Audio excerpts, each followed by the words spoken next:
You are standing, in your mind, on the rolling grassland of northern Mongolia, beneath a sky so wide it seems to have no edge. The wind moves through waist-high grass in long, unbroken waves, the way it has moved for 8 centuries and more. There is no stone here.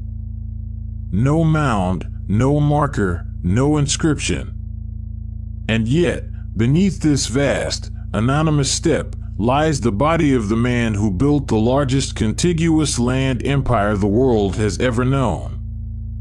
His name was Temujin, though history remembers him by the title he earned, Genghis Khan, universal ruler. In the span of 2.5 decades, he united warring tribes who had spent generations raiding and killing one another, and forged them into a single force that would go on to conquer more territory than Rome managed to hold across the whole of its long history. And when he died, in the year 1227, his own people did something almost without precedent for a ruler of his stature. They hid him. Deliberately, methodically, and, if the oldest surviving accounts are to be believed, at a cost in blood paid by the very men who carried out the burial. No tomb was built. No temple raised above him. The location was, by design, made to vanish. It has never been found. Not by the emperors of China who searched for it in later centuries.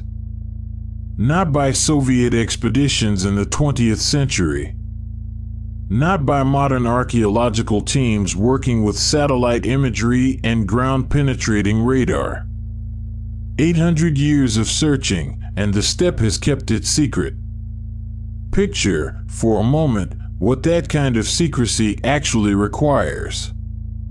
Not a single lie, told once and forgotten, but a conspiracy of silence maintained across generations, through the reigns of Khans who might themselves have wished to know where their great ancestor lay, through foreign invasions and civil wars and the slow creep of centuries that erode almost everything else human beings build.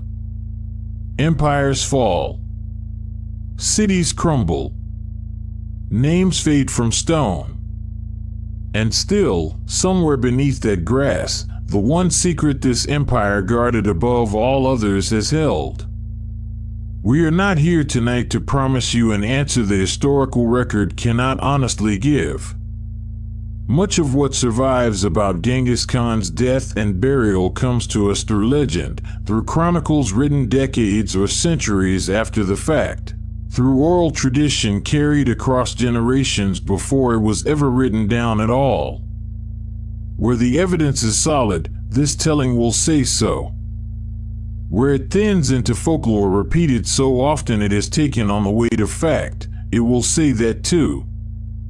To understand why an empire would go to such lengths to erase its own founder's resting place, you must first understand the man, and the world of blood feud and fragile alliance he was born into. A world where a rival's grave was not a place of mourning, but a place of triumph, if you knew where to dig.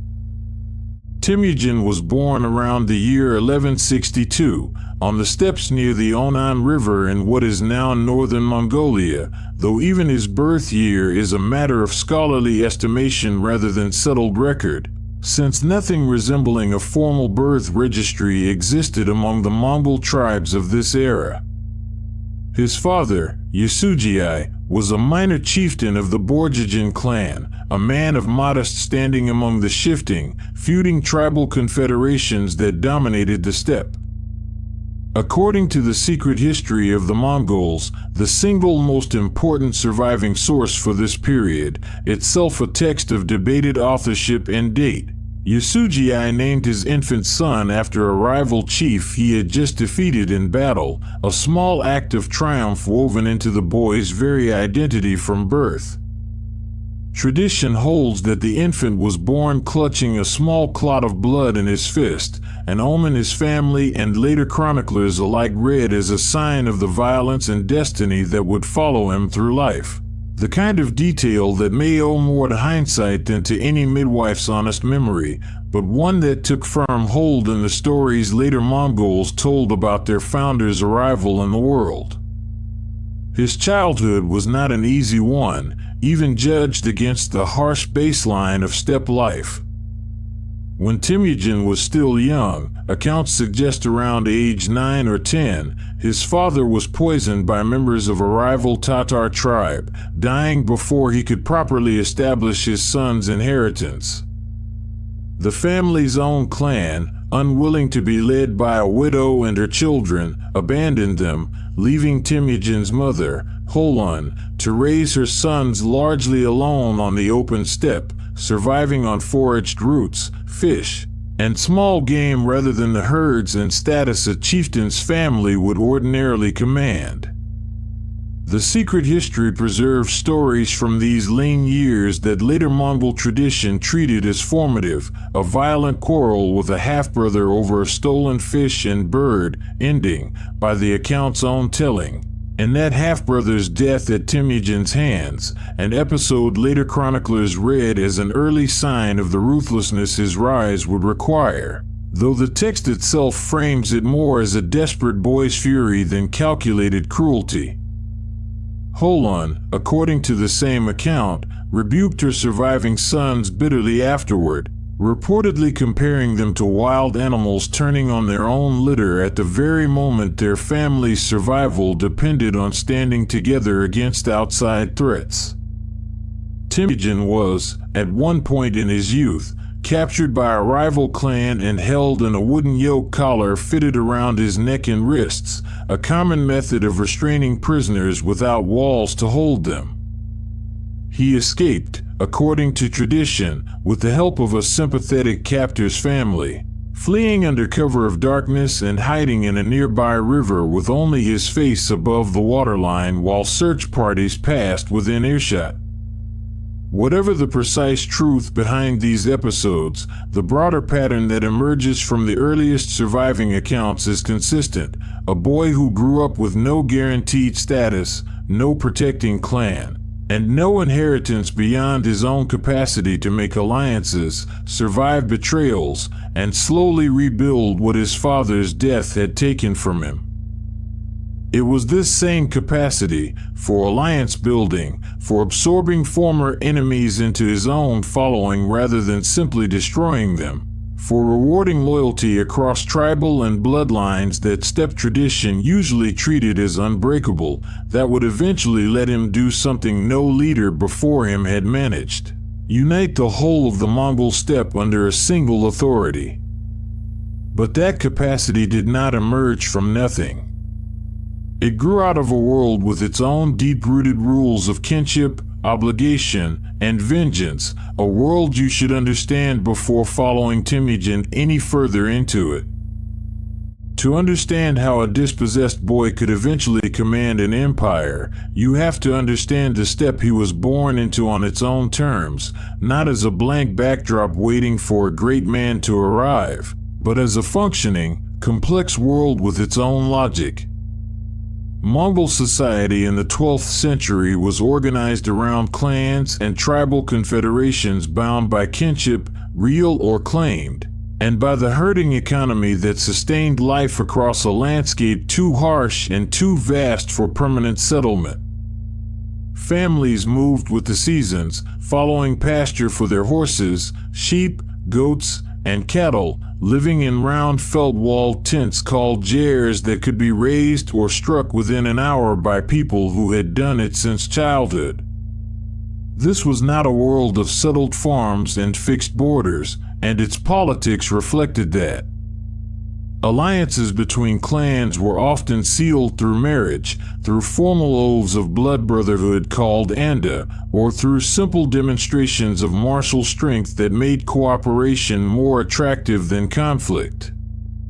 But alliances could dissolve as quickly as they formed, and an insult, a stolen bride, or a broken oath could ignite feuds that carried on for generations, passed down as inherited grievance from father to son. Spiritually, the steppe world of Temujin's youth was shaped by Khwarezm, a belief system centered on Tungri, the eternal blue sky, understood as the ultimate source of authority and legitimacy. A leader's success in battle and in uniting followers was read, within this framework, as a sign of heaven's favor resting on him. A belief that would later do enormous work in justifying Genghis Khan's own claim to rule not merely a confederation of tribes, but, at least in Mongol eyes, all peoples beneath that same sky. Shamans held real influence in this world, serving as intermediaries between the visible world of tribal politics and the unseen forces believed to govern fortune, illness, and the outcome of war. Women in this society, while operating within a patriarchal structure, held meaningfully more practical authority than their counterparts in many of the settled agricultural civilizations bordering the steppe. They managed household herds and property during a husband's absence on raid or war, arranged and negotiated marriages, and in the case of widowed mothers like Holon, could hold a family and its scattered following together through sheer force of will when no adult male protector remained. Temujin's own later reliance on capable female relatives and wives for political counsel had deep roots in this practical reality of steppe life, rather than emerging as some later exceptional innovation of his own. Economically, the steppe demanded a kind of constant, practiced mobility that shaped everything from diet to warfare. A family's wealth was measured chiefly in livestock rather than land, since land itself, endless and largely undifferentiated grassland, held little value without the herds that grazed it and the seasonal knowledge of where water and pasture could reliably be found.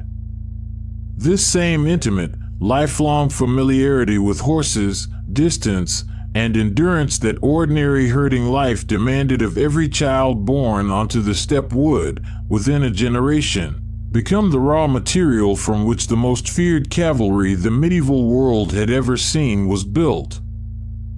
It was also a world thick with blood feud. A rival's death was rarely the end of a conflict. More often, it was the opening move in one that could stretch across a generation, inherited by sons who had never met the men their fathers had wronged or been wronged by. Temujin's own family carried such grievances. His father's death by poison at Tatar hands would not be forgotten, and neither would the abandonment by his own kin in the family's most desperate years. Understanding this web of obligation and vengeance is essential to understanding not just how Temujin rose, but why, once he had power, he moved so decisively and so thoroughly against those who had wronged him and his family in the past. Among the relationships that shaped Temujin's early rise, none proved more consequential or more painful in its eventual unraveling than his bond with a young chieftain named Jamukha, leader of the Jadaran clan. The two had known each other since childhood, and as young men they formalized their friendship through the Anda ritual, an oath of sworn brotherhood considered, in steppe custom, to carry obligations as binding as those of blood kinship, sealed with an exchange of gifts and a shared understanding of mutual loyalty unto death. For a period of years, the alliance between Temujin and Jamukha proved genuinely powerful, their combined followings growing strong enough to challenge established chieftains who might otherwise have dismissed either man individually. The secret history describes a period of roughly a year and a half in which the two Andas camped together, their people intermingled, their fortunes rising in tandem. But the same text also preserves hints of a growing tension beneath the surface of this cooperation, a tension the sources attribute variously to differing views on how their combined following should be organized, and to a deeper, harder to articulate rivalry between two ambitious men whose visions for leadership had begun, subtly, to diverge. The break, when it came, was decisive. Temujin's followers began to leave Jamukha's camp for his own in growing numbers, drawn by his reputation for rewarding merit and absorbing outsiders rather than governing strictly by inherited rank, a style of leadership that stood in real contrast to Jamukha's more conventional, aristocratic style of command. What had been brotherhood curdled into rivalry, and rivalry, over the years that followed, into open war between the two former Andes and the coalitions of tribes that gathered around each of them. Their conflict culminated, after years of shifting fortune on both sides, in Jamukha's defeat and eventual capture, betrayed in the end by his own remaining followers rather than falling in battle against Temujin directly. According to the secret history, when Jamukha was finally brought before his former sworn brother, Temujin offered to renew their old bond and spare his life, an offer some scholars read as a genuine gesture of respect for the man who had once been closer to him than almost anyone else, and others read as calculated political theater performed for an audience of onlooking nobles. Jamukha, by the account's own telling, refused the offer, asking instead for a bloodless death befitting a nobleman rather than the humiliation of ordinary execution, a request that, if the tradition is accurate, Temujin honored, and one that some later retellings frame as Jamukha's final act of agency in a rivalry he could no longer win by any other means. Whatever the precise truth behind this final exchange, the death of Jamukha removed one of the last serious rivals capable of contesting Temujin's authority across the eastern Mongol steppe. Further west, a different and more established power still stood in his way, one whose betrayal would prove among the most bitter of Temujin's rise. For much of his early rise, Temujin's most important patron and ally was Toghrul, Khan of the powerful Karaite Confederation and an old sworn friend of Temujin's own late father. Toghrul's support in Temujin's early years was, by most accounts, essential to his survival during a period when his own following remained too small to stand alone against established steppe powers, and Temujin, in turn, served Toghrul loyally through numerous campaigns, helping restore the older Khan's own fortunes after a period of exile and internal rebellion within the Karaite Confederation itself. For years, this relationship functioned as something close to an adopted father-son bond, and Temujin's rise through the 1180s and 1190s proceeded substantially under Toghrul's protective umbrella, the younger man's growing following still formally subordinate to the older Khan's greater authority and prestige. But as Temujin's own reputation and following grew, particularly after his victories over the Tatars and other rival tribes, the balance of power between the two men began to shift in ways that made an eventual rupture increasingly likely. The final break was engineered, according to the secret history, substantially through the influence of Toghrul's own son, Sengum, who viewed Temujin's rising star with open jealousy and worked to poison his father's trust in their long-standing ally. Matters came to a head over a proposed marriage alliance between the two families, one Temujin had genuinely hoped would further cement the relationship, but which Sengum and his allies at court maneuvered to sabotage, using the resulting friction to convince Toghrul that Temujin's ambitions had grown too dangerous to tolerate any longer. What followed was a planned ambush, an invitation to a supposed betrothal feast that concealed, according to tradition, an intended assassination. A plot that reached Temujin's ears only through the warning of two herdsmen loyal to him, giving him just enough time to withdraw his forces before the trap could close. The subsequent battle, fought in a place called Kalakaljit Sands, went badly for Temujin's forces, forcing a genuine and humiliating retreat that left him, for a time, reduced to a small band of followers drinking muddy water from a place remembered afterward as Baljuna, an episode Mongol tradition preserves as one of Temujin's lowest and most formative moments. sealed by an oath of loyalty sworn among the handful of companions who had refused to abandon him even at his weakest. Temujin's recovery from this near-total defeat, and his subsequent surprise counterattack that shattered Toghrul's Karaite confederation once and for all, stands as one of the most dramatic reversals of his entire career, proof, to the followers who remained loyal through the worst of it, that his fortunes answered to something more than ordinary chance. Toghrul himself died fleeing the aftermath, killed, according to one tradition, by a border guard of the Naiman Confederation who failed to recognize the fallen Khan he had captured until it was already too late to profit from the ransom his identity would otherwise have commanded. With the Karaite broken and absorbed, only the Naiman themselves remained as a serious rival power on the Mongolian steppe. By the early years of the 13th century, only one confederation on the Mongolian steppe remained powerful enough to seriously contest Temujin's growing authority, the Naiman, a populous and comparatively sophisticated tribal grouping to the west, whose court, unusually for the steppe, employed literate scribes and had already absorbed elements of Nestorian Christian practice through contact with Central Asian trade networks. The Naiman ruler, Taian Khan, viewed the rising power of a man he considered an upstart chieftain with open contempt, reportedly remarking to his own advisors that the scattered remnants of defeated tribes now flocking to Temujin's banner were beneath his notice. A dismissal the secret history preserves precisely because of how badly it would be proven wrong.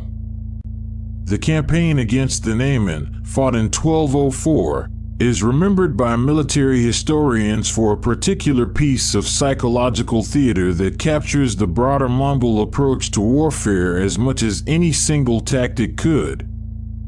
Vastly outnumbered in appearance if not in true strength, Temujin reportedly ordered his men to light 5 campfires for every actual soldier present, creating across the night sky the impression of an army many times its real size, a ruse that, combined with the genuine discipline and coordination of his forces, contributed to a collapse of Naiman resolve before the main battle had even fully joined.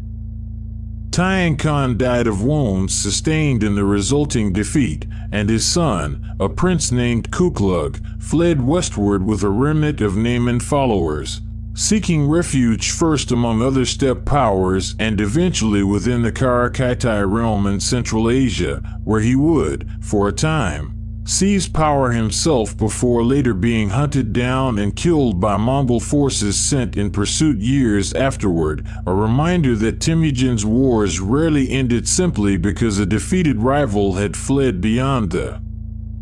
immediate horizon. With the Naiman broken, no confederation remained on the Mongolian steppe capable of matching Temujin's combined military and political strength. Tribes that had not yet formally submitted did so in the following months and years, some through negotiated absorption on favorable terms, others only after brief and one-sided resistance. It was this final, near-total consolidation of the steppe that set the stage for the Great Kurultai of 1206, at which Temujin would be proclaimed Genghis Khan before the assembled nobility of a steppe that, for the first time within any living memory, answered to a single ruler. Over the years leading to that final unification, Temujin built his following through a combination of personal alliance, calculated marriage, and military success against rival chieftains, men who had, in earlier years, sometimes been his patrons, his rivals, or his captors in turn. What distinguished him from those rivals was not merely battlefield success, though he had plenty of it, but the way he restructured Mongol society itself as he rose. He broke apart the old tribal loyalties that had defined steppe warfare for generations, reorganizing his growing army into units that mixed men from different clans and backgrounds under commanders chosen for loyalty and demonstrated skill rather than hereditary rank. Captured warriors from defeated rival tribes were, in many cases, absorbed directly into his own forces rather than enslaved or slaughtered wholesale, a practice that steadily grew his army even as it fought. By 1206, Temujin had defeated or absorbed every major rival confederation on the Mongolian steppe, the Tatars, the Kurultai, the Naiman, and others whose names survive today chiefly in the chronicles of the empire that subsumed them. At a great assembly of Mongol nobility called the Kurultai, held near the source of the Onan River, he was proclaimed Genghis Khan, a title whose precise meaning scholars still debate, though universal or fierce ruler are among the most commonly proposed translations. For the first time in memory, the whole of the Mongolian steppe answered to a single authority. The Kurultai of 1206 did more than simply crown a ruler. It formally established the framework of the new state, distributing command over the reorganized military units among Temujin's most trusted companions and family members, many of whom had proven themselves through years of shared hardship rather than birthright alone. It was, in this sense, less a coronation in the manner familiar to settled monarchies, and more a formal ratification by the assembled nobility of an authority Temujin had already, in practical terms, earned on the battlefield and in the tents of his rivals. He did not stop at unification. Genghis Khan built, almost from nothing, the administrative infrastructure of an empire capable of governing far beyond the steppe itself, infrastructure so effective, and so far ahead of anything the fractured tribes of his youth could have imagined, that it deserves its own closer examination. Genghis Khan's genius, if that word applies, was not confined to warfare.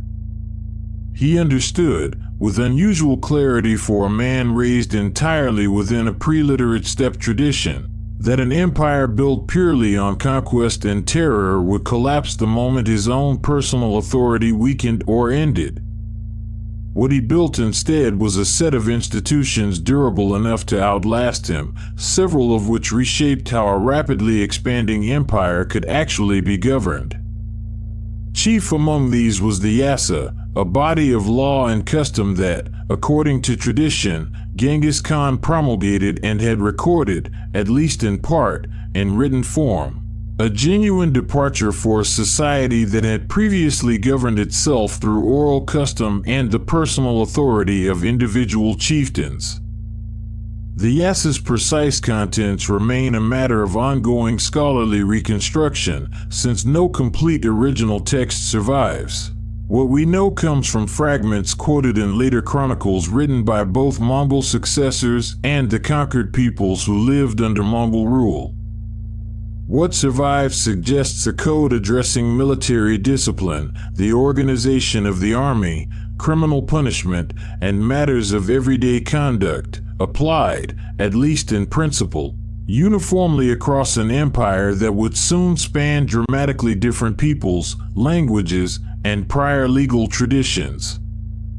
Equally consequential, though less often remembered, was the Yam, a relay system of mounted messengers and waystations positioned at regular intervals across the empire's rapidly expanding territory, allowing orders, intelligence, and official travelers to move across enormous distances at a speed unmatched anywhere else in the world at the time. A message that might have taken settled empires weeks to relay across comparable distances could cross Mongol territory in a fraction of that time, riders changing horses at each station and, when the message was urgent enough, riding through exhaustion and relays rather than resting. This system did more than serve military logistics. It bound together an empire whose territory grew, within a single generation, larger than most rulers in history had ever needed to administer at all. Genghis Khan also organized his military and, by extension, much of his civil administration around a decimal system inherited and refined from earlier steppe practice, units of 10, called an arban. 10 Arbans forming a Jaghan of 100, 10 Jaghan forming a Minghan of 1,000, and 10 Minghan forming a Tumon of 10,000. This structure cut across old tribal lines deliberately, mixing men from formerly rival clans within the same units and placing command in the hands of officers who had earned it. A design intended specifically to prevent the old feuds and factional loyalties of the pre-unification steppe from reasserting themselves within his new army. Perhaps most surprising to observers from the settled civilizations the Mongols would soon encounter was Genghis Khan's policy of religious tolerance, formalized in practice if not always in explicit written law. Buddhist monks, Muslim clerics, Nestorian Christian priests, and practitioners of traditional Mongol shamanism all found their faiths, and in many cases their institutions' tax-exempt status, respected under Mongol rule, so long as their communities submitted politically and prayed, as the Mongols required, for the Khan's health and success. Whatever calculation of statecraft underlay this tolerance, and most historians agree it was, in substantial part, a pragmatic tool for managing a religiously diverse conquered population rather than pure principle, it stood in real and often favorable contrast to the religious conflicts consuming much of Europe and the Middle East in the very same era. From this newly unified base and its unusually sophisticated administrative machinery, Genghis Khan turned his attention outward, but before following his armies across Asia, it is worth understanding one further, quieter dimension of his authority, the divine sanction he claimed for it, and the shamans who helped supply that sanction. No steppe ruler of this era could claim authority through hereditary right alone, in the manner familiar to the settled monarchies of Europe or China. Authority on the Mongolian steppe had to be demonstrated, continuously, through success in war and the loyalty of one's following, but it also, crucially, had to be framed as favored by Toghrul, the eternal sky, whose blessing was understood to explain why one man's ambitions succeeded where another's failed. Among the shamans who served Temujin's rise, one figure looms particularly large in the surviving sources, a man known as Koko Chu, or by the title Teb Toghrul, meaning something close to most heavenly. Teb Toghrul was, by several accounts, instrumental in the ideological work of Temujin's rise, reportedly the figure who first proclaimed, before the assembled nobility, that Toghrul had granted Temujin dominion not merely over the Mongol tribes, but over the whole of the earth beneath the sky, a claim of universal, heaven-sanctioned rule that would echo through Mongol diplomatic correspondence with foreign rulers for generations afterward, addressed to kings and sultans as messages from the single legitimate ruler of all peoples. Teb Toghrul's own story, however, did not end well for him. According to the secret history, his growing influence and increasingly bold interference in matters of state, including, on at least one occasion, a public humiliation of one of Genghis Khan's own brothers, eventually brought him into direct conflict with the Khan's authority itself. The shaman was killed, by the account's own careful telling, in a manner that preserved the appearance of a natural or accidental death rather than an execution ordered from above, allowing Genghis Khan to remove a rival source of spiritual authority without appearing to defy the very heavenly sanction that authority claimed to represent. The episode illustrates something important about how Genghis Khan understood and managed power throughout his life. Religious and spiritual legitimacy mattered enormously to him and to the followers whose loyalty he needed, but that legitimacy was never allowed to operate independently of his own political control. Shamans, omens, and the favor of Toghrul all served his rise, and all remained, in the end, firmly subordinate to it. This same instinct, using belief as a tool of rule while never permitting it to become a rival center of power, would echo later in his famously pragmatic tolerance of the Buddhist, Muslim, and Christian faiths practiced by the peoples his armies would soon conquer far beyond the steppe. Tengrist belief also carried implications for how Mongols understood death itself, implications that would later shape the extraordinary lengths taken to conceal Genghis Khan's own burial. The soul, in traditional steppe belief, did not simply vanish at death but continued to exist in some form connected to the physical remains left behind, making the location and treatment of a body a matter of genuine ongoing spiritual consequence rather than a purely ceremonial concern to be settled and forgotten. A powerful man's spirit, improperly disturbed by looting or desecration, was believed capable of bringing misfortune down upon the living responsible for allowing it, a belief that gave the later insistence on total secrecy around Genghis Khan's grave a dimension of genuine religious urgency well beyond simple political caution. Genghis Khan's earliest campaigns beyond the steppe proper were directed not against China's great northern power, but against a smaller neighboring state called Western Xia, ruled by the Tangut people, whose fortified cities and organized irrigation agriculture represented something genuinely new for a Mongol army built entirely around open steppe warfare. The first major Mongol invasion of Western Xia territory, beginning around 1205 and intensifying through subsequent campaigns over the following years, served in many respects as a proving ground, forcing Genghis Khan's forces to develop, largely through trial and costly error, the siege tactics and patience that mounted steppe warfare alone had never previously required of them.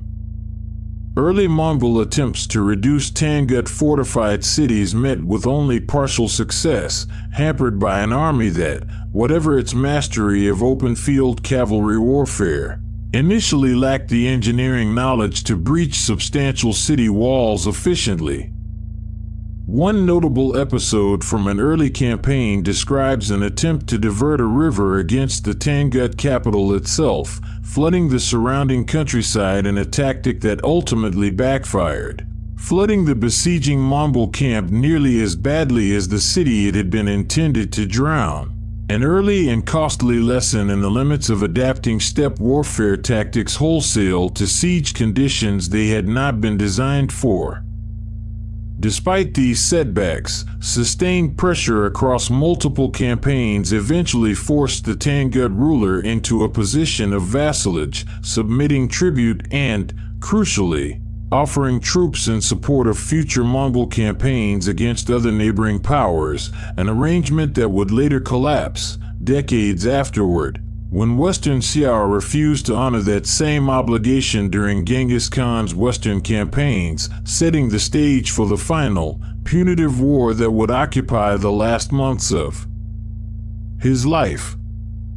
The lessons learned against Western Xia's fortified cities proved essential preparation for the far larger and more consequential campaigns against the Jin dynasty that would follow. Mongol commanders emerged from these early sieges with a hard-won appreciation for the value of captured engineers, adopted siege technology, and the patient, methodical reduction of fortified positions. Skills that a purely cavalry-based steppe army, however formidable in open battle, would otherwise have had no occasion to develop at all. The campaigns Genghis Khan and his generals waged across the following 2 decades reshaped the map of Asia more thoroughly and more quickly than almost any military campaign in recorded history before it. Mongol armies, built around highly mobile mounted archers capable of covering distances that stunned their opponents, overran the Western Xia kingdom, shattered the Jin dynasty's grip on northern China, and swept west across Central Asia in a campaign of startling speed. The tactics that made this possible combined genuine military innovation with a calculated use of terror as a strategic weapon. Cities that surrendered without resistance were frequently spared and absorbed into the growing administrative structure of the empire. Cities that resisted, especially after having once submitted and then rebelled, faced destruction severe enough that word of it reliably raced ahead of the army itself, encouraging the next city in its path to surrender without a fight. Historians continue to debate how literally to read the sometimes staggering casualty figures recorded in surviving chronicles, many written by scribes working for civilizations the Mongols had just conquered or fought, with their own reasons to emphasize the invaders' ferocity. What is not seriously disputed is the scale of destruction visited on cities that chose resistance, nor the deliberate way Mongol commanders cultivated their reputation for it as a tool of war in its own right. The campaign against the Jin dynasty in northern China, begun in 1211, proved a particularly instructive test of Mongol adaptability, building directly on the hard lessons of the Western Xia sieges that had come before it. The Jin commanded walled cities, standing armies numbering in the hundreds of thousands, and fortifications that dwarfed anything the Mongols had previously encountered. This time, the Mongols responded with far greater sophistication, incorporating Chinese and Khitan defectors and engineers into their own ranks at a remarkable pace. The Jin capital, Zhongdu, near the site of modern Beijing, fell to Mongol forces in 1215 after a prolonged siege that left the city, by contemporary accounts, gutted by fire and famine, its fall marking the effective, if not immediately final, collapse of Jin authority across northern China.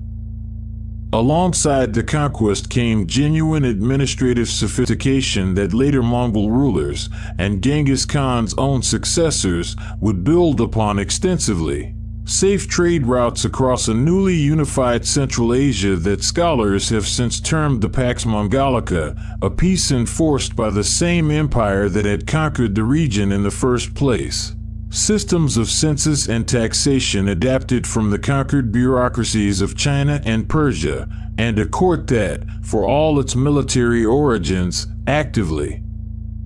recruited scholars, engineers, and administrators from across its conquered territories regardless of their faith or ethnic origin.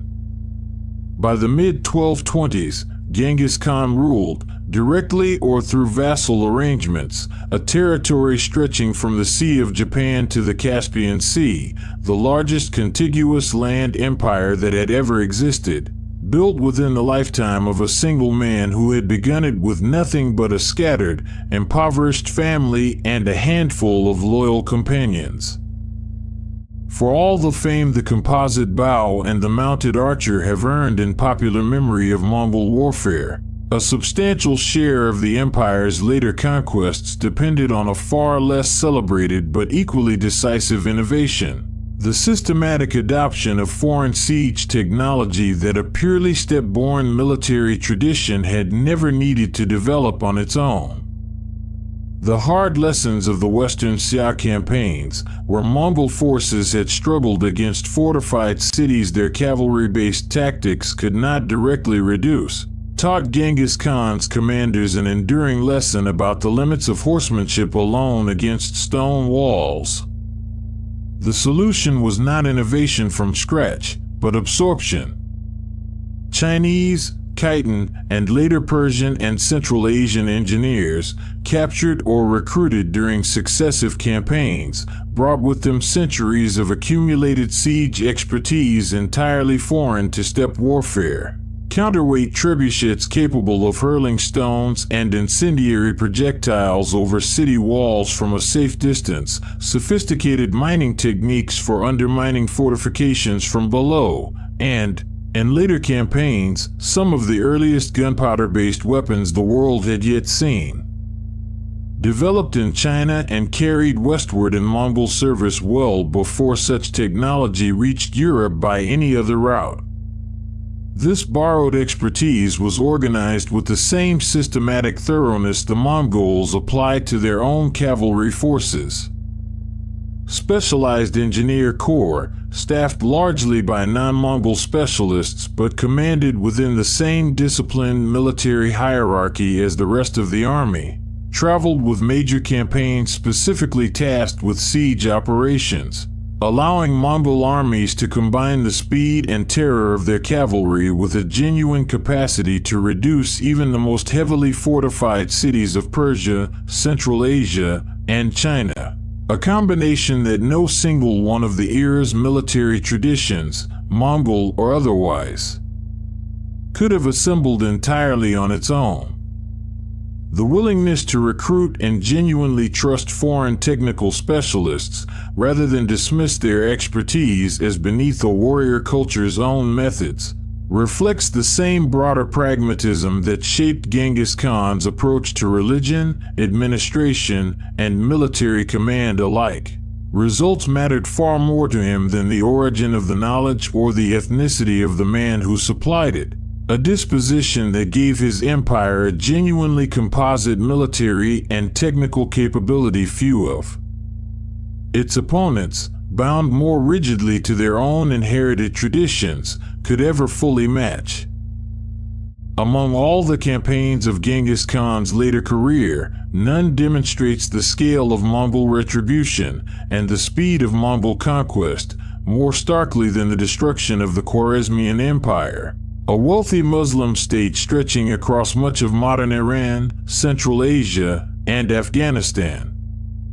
The war began, by most historical accounts, not from Mongol ambition alone but from a diplomatic insult that Genghis Khan, by every surviving indication, took with genuine and lasting fury.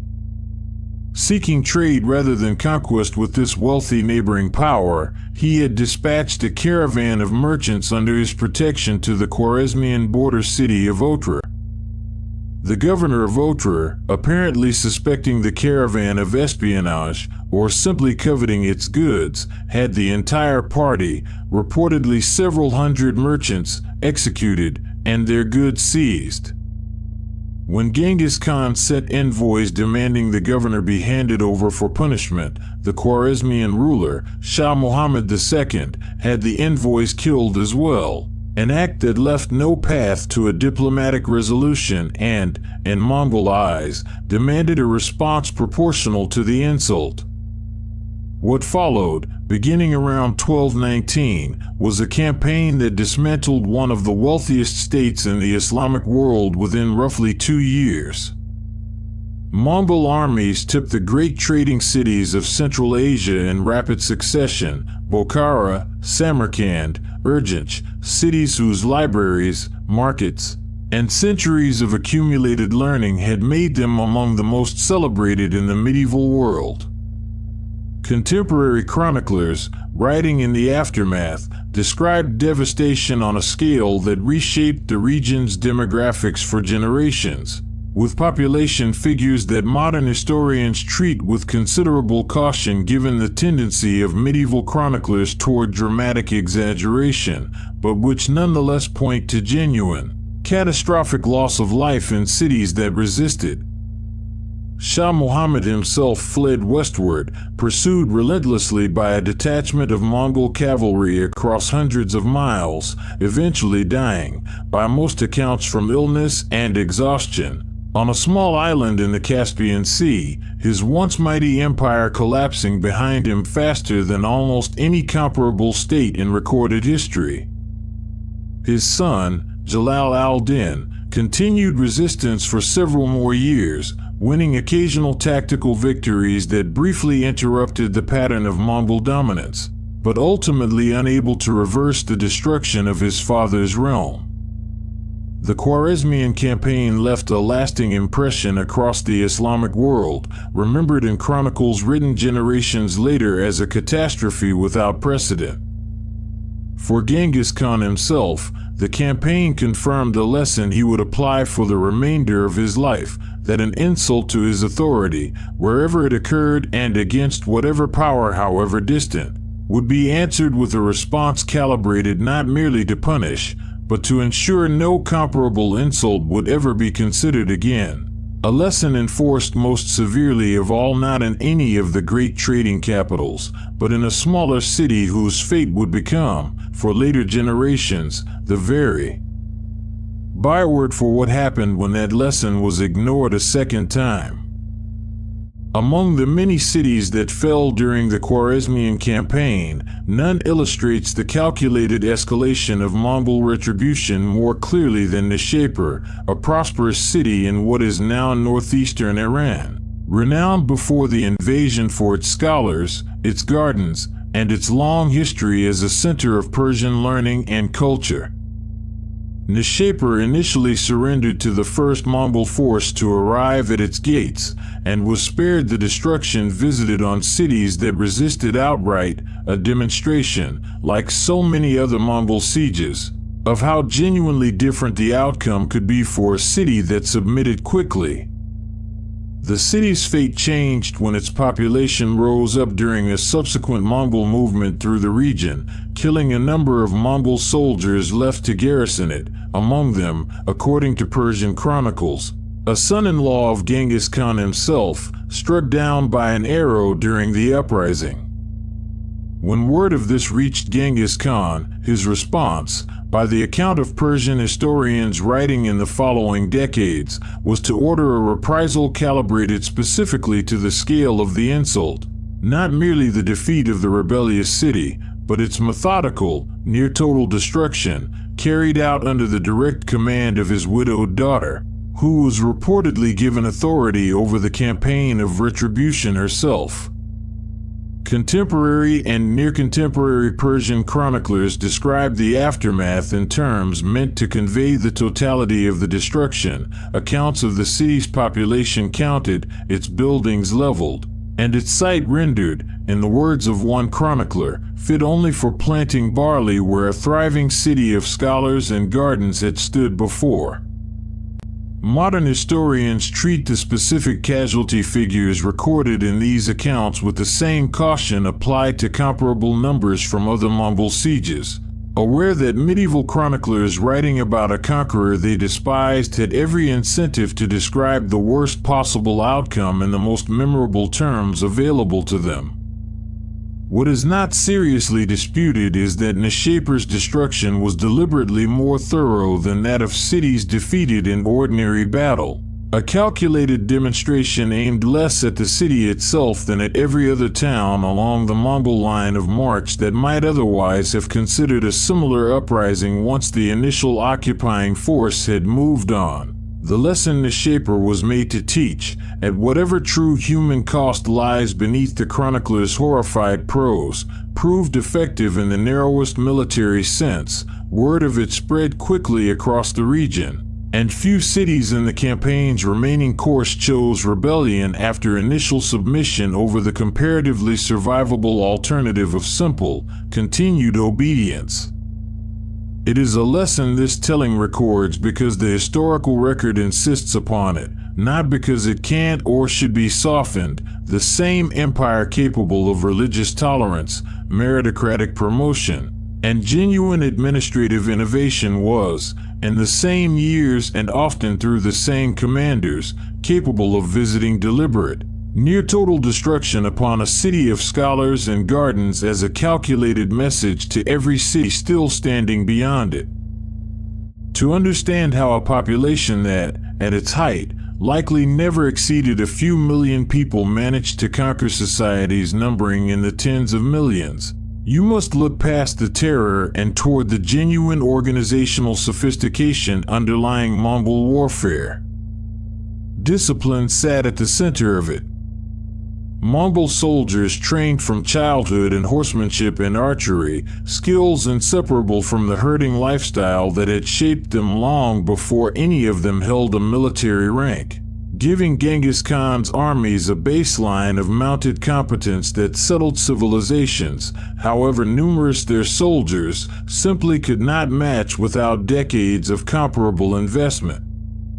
Central to this competence was the composite bow itself, a weapon built from laminated layers of horn, wood, and sinew, cured and bonded over a period of months. capable of delivering range and penetrating power that outmatched most opponents' equivalent weapons despite being compact enough to fire comfortably from horseback.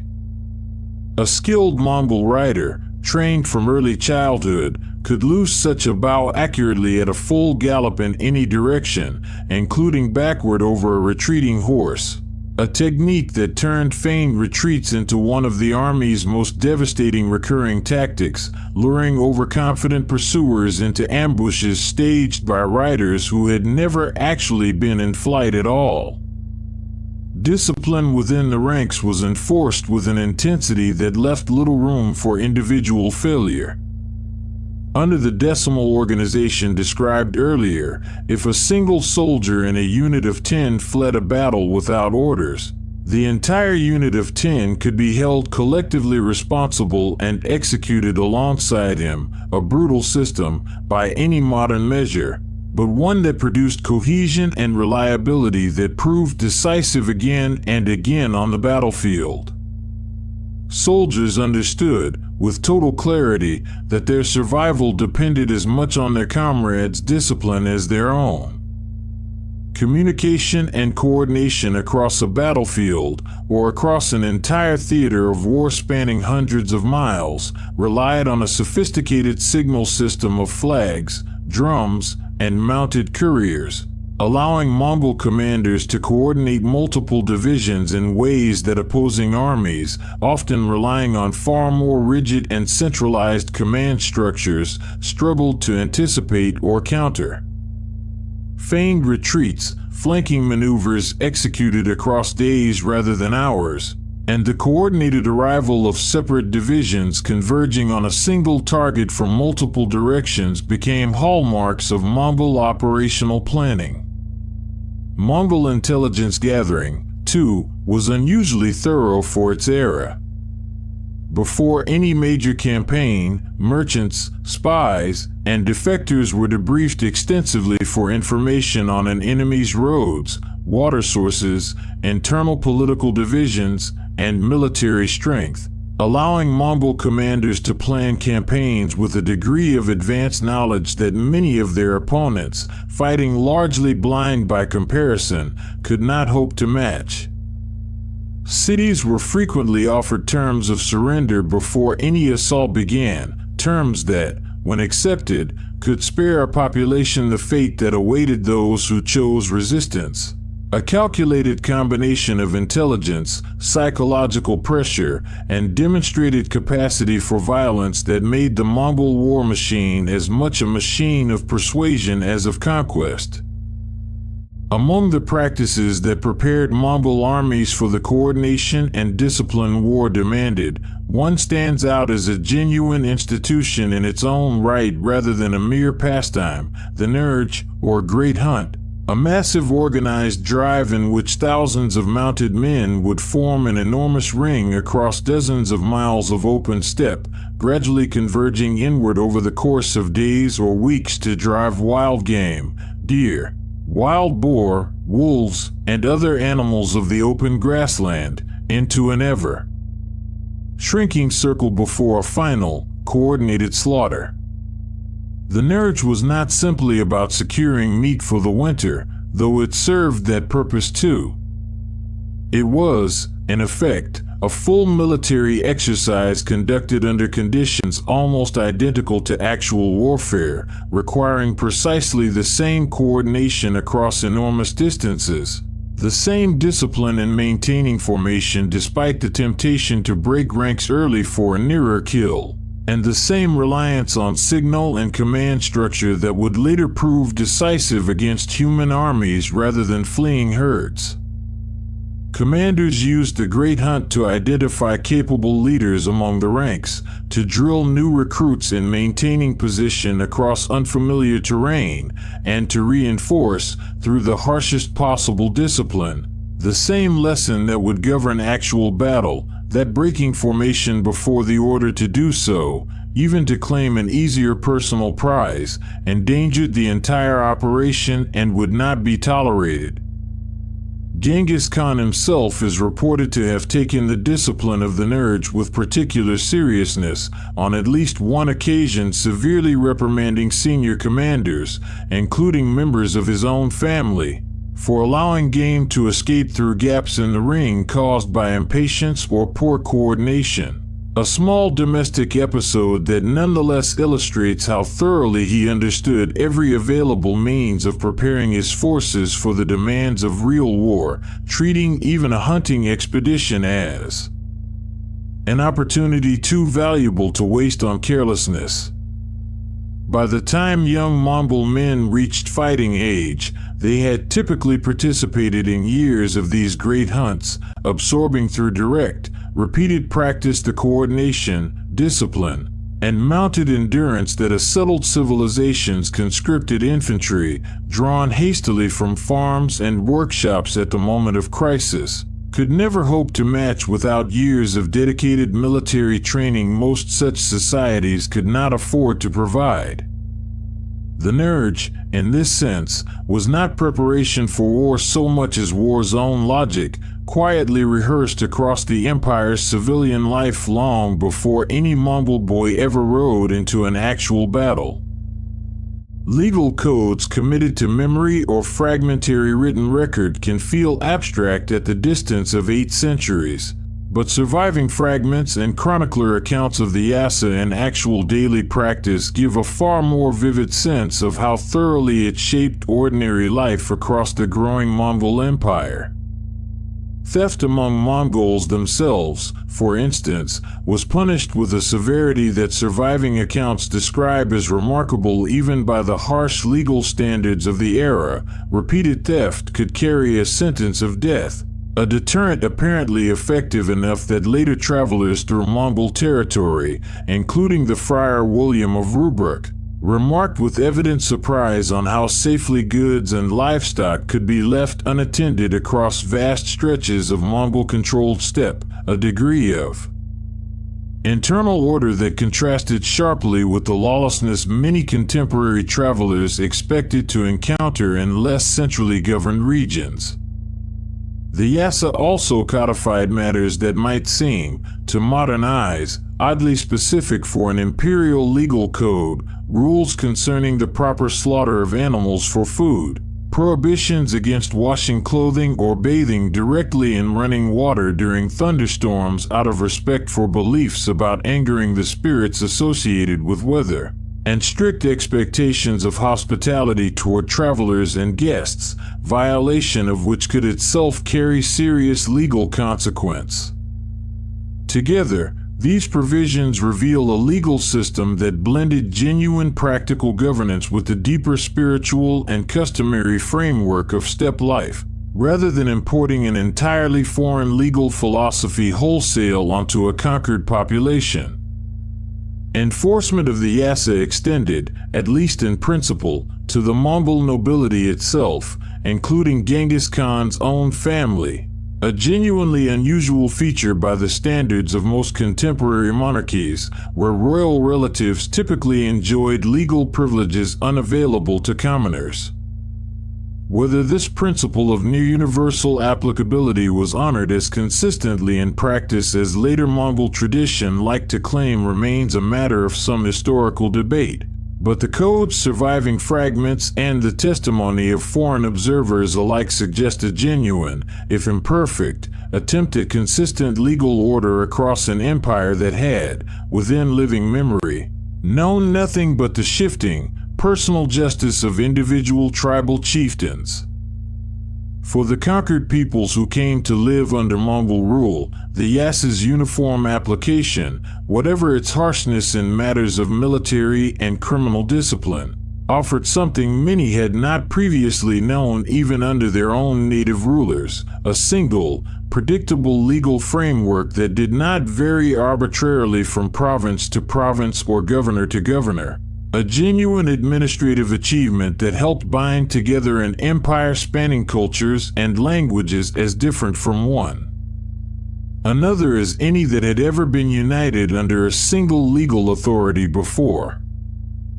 Behind every Mongol campaign lay a logistical system so different from that of contemporary armies elsewhere in the world that it deserves attention in its own right, because it explains, as much as any single tactic, how Mongol forces achieved the speed for which they became feared. A Mongol warrior on campaign typically maintained several remounts, sometimes as many as 4 or 5 additional horses per rider, rotated throughout a march or a battle so that no single animal was pushed to exhaustion.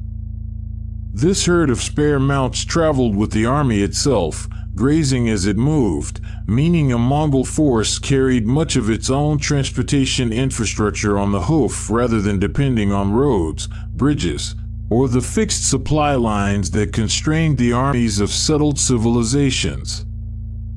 Diet on campaign reflected the same principle of self-sufficiency. Mongol soldiers carried dried curd, dried meat, and skins of fermented mare's milk, supplemented by whatever livestock accompanied the army or could be requisitioned from the surrounding countryside, and were famously capable of subsisting for extended periods on remarkably little, occasionally, according to some accounts, drawing a small quantity of blood from a horse's vein as emergency sustenance during the harshest stretches of a campaign without meaningfully harming the animal. Whether every detail of these accounts reflects literal practice or the exaggerated awe of chroniclers describing an army that seemed to need almost nothing to keep moving, the underlying reality is not seriously disputed. Mongol armies traveled lighter and faster than any comparable force of their era, unencumbered by the lengthy supply trains that slowed the campaigns of rival civilizations to a crawl by comparison. This logistical independence translated directly into strategic surprise. Enemy commanders accustomed to tracking an approaching army by its visible supply lines, its foraging parties, and the physical limits of how far a conventional force could march in a season, repeatedly found Mongol armies appearing at distances and speeds that seemed, to defenders working from older assumptions about how war was waged, almost impossible. Winter campaigns, in particular, exploited this advantage ruthlessly. Frozen rivers that would have blocked a conventional army's advance became, for Mongol horsemen, simply another road. A fact exploited to devastating effect decades later when Genghis Khan's grandson Batu and the general Subutai carried Mongol armies across the frozen Volga and Dnieper into the heart of Russia and Eastern Europe. None of this logistical sophistication softened the terror the Mongol war machine deliberately cultivated. If anything, the speed and unpredictability this system enabled magnified it, since a population that believed itself safely distant from any approaching threat might find Mongol riders at its gates within days of first credible warning, a psychological reality that did as much to encourage swift, unresisting surrender as any siege engine or archer ever could. No account of Genghis Khan's conquests would be complete without the men who translated his strategic vision into victories across battlefields the Khan himself, as he aged, increasingly could not personally attend. Chief among them was Subutai, a man of comparatively humble origin among the Uriankai people, who rose through demonstrated competence to become perhaps the most accomplished field commander of the entire Mongol conquest, credited across his long career with more territorial conquest, by most modern estimates, than almost any other general in recorded military history. Subutai's campaigns extended Mongol reach far beyond anything Genghis Khan himself would live to see personally, including a celebrated reconnaissance in force through the Caucasus and southern Russia in the early 1220s, in which Mongol forces defeated a coalition of Rus principalities at the Battle of the Khalkha River, a victory that offered European powers a first, largely unheeded warning of what a full Mongol invasion of their territories might eventually look like. Decades later, Subutai would return to those same western lands as the true architect of the Mongol invasion of Europe, coordinating simultaneous campaigns across Poland and Hungary with a level of long-range strategic planning that modern military historians still study as a rare historical example of coordinated, multi-front operations executed across a distance of hundreds of miles without the benefit of any of the communication technology later armies would take for granted. Alongside Subutai stood other commanders whose names, though less remembered today outside specialist history, shaped the empire's expansion in their own right. Jebe, a former enemy soldier who had once nearly killed Genghis Khan himself with an arrow during an early battle, and who was, according to tradition, deliberately spared and recruited afterward precisely because of the skill that near-miss demonstrated, going on to become one of the Khan's most trusted commanders in the Western campaigns, and Mukhali, entrusted with the ongoing war against the Jin dynasty in northern China while Genghis Khan's own attention turned west toward Khwarezm, governing conquered Chinese territory with an authority nearly equivalent to a viceroy's. The elevation of men like Subutai, Jebe, and Mukhali, none of them born into positions of inherited authority, all of them raised to command through demonstrated loyalty and battlefield competence, reflects the same meritocratic instinct that shaped Genghis Khan's reorganization of Mongol society more broadly. It was, in no small part, this willingness to entrust extraordinary authority to men whose only claim to it was earned rather than inherited that gave the Mongol military its extraordinary depth of capable leadership, sufficient to sustain conquest on multiple fronts simultaneously even as its founder aged and, eventually, departed on his final campaign. Word of the Mongol conquests reached Western Europe well before any Mongol army did, arriving first as fragmentary, frightened rumor carried along trade routes and through the reports of merchants, and later through direct, often desperate diplomatic contact once Mongol armies actually appeared on Europe's eastern frontier.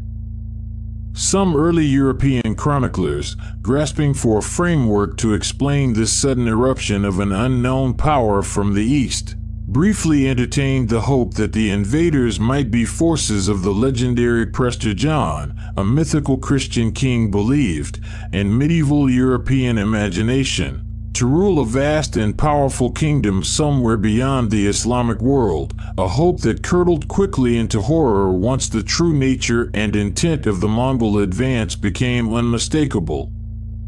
The Mongol invasion of Poland and Hungary in 1241, conducted under Subutai's strategic direction during Ogediai's reign, shattered any remaining illusions. European knights, organized around the heavily armored cavalry charge that had proven decisive in generations of European warfare, found themselves repeatedly outmaneuvered by Mongol horse archers who refused to engage in the close, direct combat European tactics were built around, wearing down and encircling their opponents with mobility and coordinated fire before ever closing to melee range.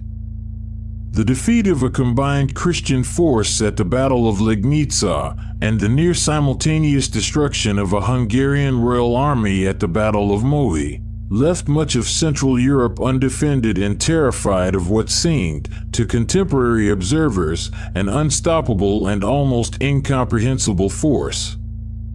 That the Mongol advance into Europe halted when it did, withdrawing eastward in 1242 rather than continuing further into a Western Europe that had little remaining organized capacity to resist it, owed less to any European military success and more to events unfolding thousands of miles away, the death of Ogedai Khan, which required senior Mongol commanders, including Batu himself, to return east for the Kurultai that would select his successor. In the following decades, direct diplomatic contact replaced rumor and panic. European rulers and the papacy dispatched envoys such as the Franciscan friar John of Plano Carpini and later William of Ruberg deep into Mongol territory, seeking alliance against shared enemies, understanding of Mongol intentions, and, in some cases, the conversion of the Mongol court to Christianity. Their surviving written accounts, describing Karakorum's court, its multi-faith religious life, and the sheer scale of Mongol territorial authority, gave Europe its first genuinely informed picture of the empire that had so terrified it, a picture later expanded, more famously still, by the Venetian merchant Marco Polo's account of his years at the court of Genghis Khan's grandson Kublai. Amid the campaigns and the conquest, it is worth pausing to consider what daily life actually looked like for the ordinary people who now found themselves, whether by birth or by conquest, subjects of the growing Mongol Empire. For the Mongols themselves, life continued to revolve around the herds and the seasonal migrations that had always structured steppe existence, families moving their jars between winter and summer pastures, children learning to ride almost as soon as they could walk, and a diet built around meat, milk, and fermented mare's milk known as arag, a mildly alcoholic staple central to both nutrition and social ritual. The unification Genghis Khan achieved brought a degree of internal peace to the steppe that many of its inhabitants had not known within living memory. The endless cycle of raid and counter-raid between rival clans, which had defined Temujin's own childhood and claimed his father's life, was suppressed under the authority of a single ruler whose Yassa punished internal theft and raiding among his own subjects with a severity that, whatever its harshness, genuinely reduced the low-grade violence that had once been simply a fact of steppe life. For the merchants and travelers of the wider world, the Pax Mongolica that followed conquest, however violent its establishment, created conditions for trade across Eurasia that had not existed in comparable safety for centuries.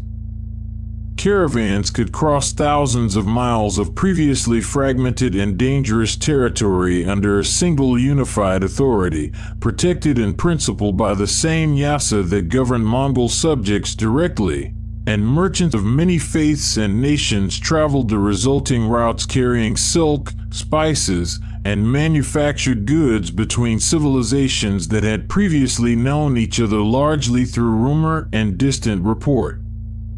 Alongside these material goods traveled ideas and techniques as well, gunpowder formulas, printing methods, and paper money moving gradually westward from China, while astronomical instruments, mathematical knowledge, and medical practices moved eastward from Persia and the Islamic world, carried by the same merchants, envoys, and captive artisans that Mongol conquest had set into unprecedented motion across the whole of Eurasia. Religious life, as already noted, continued largely undisturbed so long as political submission was clear. Buddhist temples, Muslim mosques, and Nestorian Christian churches operated within the same cities, often within sight of one another, under an administration that taxed and occasionally consulted their clergy but rarely persecuted them outright for their beliefs. A genuinely unusual arrangement by the standards of most contemporary settled empires.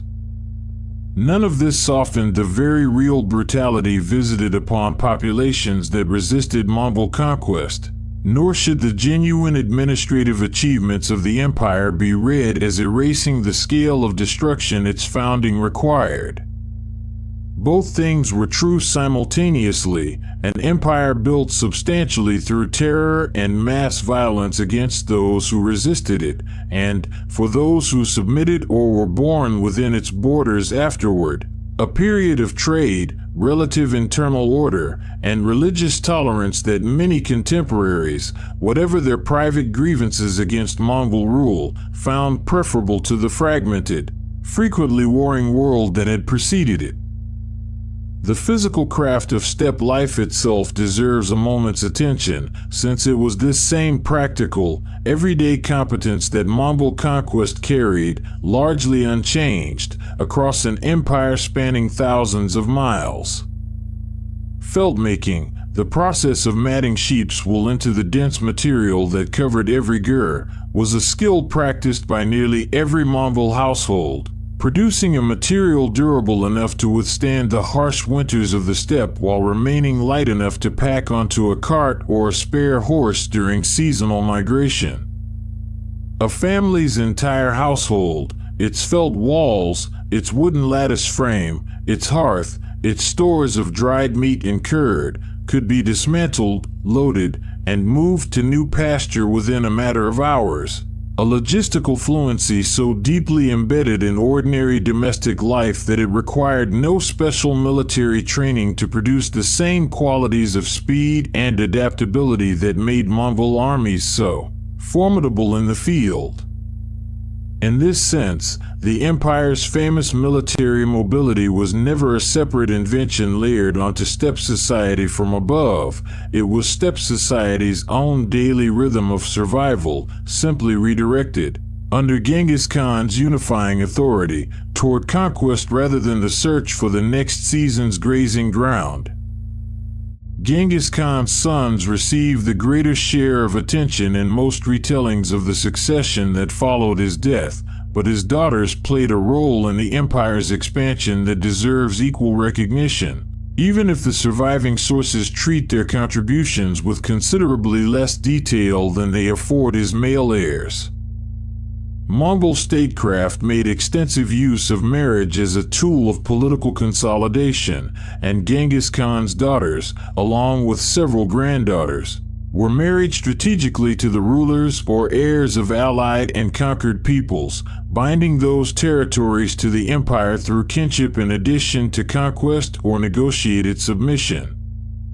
Several of these daughters were granted a striking degree of independent authority in the territories their marriages connected them to, in some cases governing directly in their husband's absence on campaign, or ruling in their own right following a husband's death rather than simply passing authority to a male relative, a pattern historians studying Mongol governance have increasingly highlighted as evidence of the meaningfully greater scope for female political authority within Mongol elite. Society compared with most of the settled civilizations the empire came to rule. Genghis Khan's own mother, Holon, and his senior wife, Borte, exercised considerable informal influence throughout his rise, consulted on matters of succession and alliance in ways the surviving sources, written overwhelmingly from a male perspective, likely still understate. Borte, in particular, is remembered in the secret history not merely as Genghis Khan's wife but as a figure of genuine political judgment, whose counsel on the dangerous rivalry brewing between their sons Joki and Chagatai the text credits with real weight in the deliberations that eventually favored Ogdi's succession instead. This pattern of capable, politically engaged women extended into the following generation as well. Sorkoktani, wife of Genghis Khan's youngest son Talyui, would go on, after her husband's early death, to secure the eventual elevation of two of her own sons, Monk and Kublai, to the position of Great Khan in succeeding decades, an achievement of sustained political maneuvering that later historians have ranked among the most consequential examples of female statecraft in the entire history of the Mongol Empire. In 1226, Genghis Khan, by this point in his 60s and after decades of continuous campaigning, led his armies once more against the Western Xia, whose rulers had refused to send troops to support a Mongol campaign further west and had, in Mongol eyes, broken their earlier submission. It would prove to be his final campaign.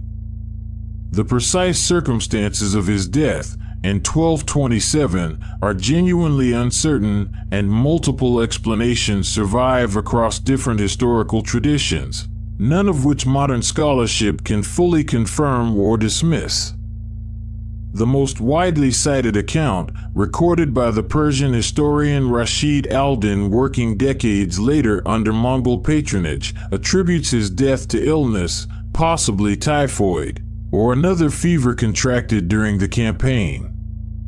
A separate and more dramatic tradition, appearing in later Mongol and Chinese sources, holds that Genghis Khan was fatally injured falling from his horse during a hunt shortly before the Western Xia campaign's conclusion, his health declining steadily afterward until his death.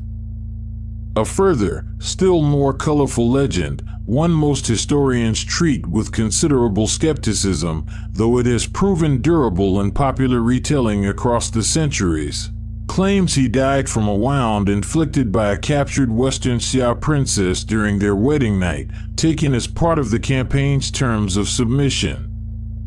Modern historians generally favor illness or the consequences of a serious fall as the more plausible explanations, consistent with what we know of the physical toll decades of campaigning would have placed on a man in his 60s, while treating the more dramatic assassination legend as exactly that, a legend, reflecting perhaps a desire in later storytelling to grant such a feared conqueror a more dramatic end than a fever in a campaign tent. The secret history of the Mongols itself, our earliest surviving source, is notably reticent on the precise cause, dedicating far more attention to the political instructions he reportedly left behind than to the manner of his passing.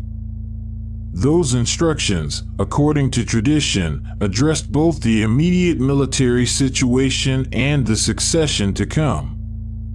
Regarding Western Xia, he reportedly ordered its final destruction concealed until after its formal surrender was secured, so that its ruling family would not resist more fiercely in a final desperate stand once news of his death removed any hope of clemency. Regarding the empire itself, his instructions favored his third son, Ogidi, as successor, a decision whose consequences would unfold over the following years. What every surviving account agrees upon is this: Genghis Khan died during the Western Xia campaign, his death was concealed from the enemy and, for a time, from his own wider army, and his body was carried back toward the Mongol homeland for burial according to instructions he had, by tradition, left in advance. Instructions that set in motion one of history's most successful acts of deliberate concealment. Between Genghis Khan's death in the Western Xia campaign and his eventual burial in the Mongol homeland lay a journey of many weeks across a substantial stretch of Asia, undertaken by an army that had to maintain, simultaneously, absolute secrecy about what it was actually transporting and complete outward normalcy toward everyone it encountered along the way. The scale of this deception should not be underestimated.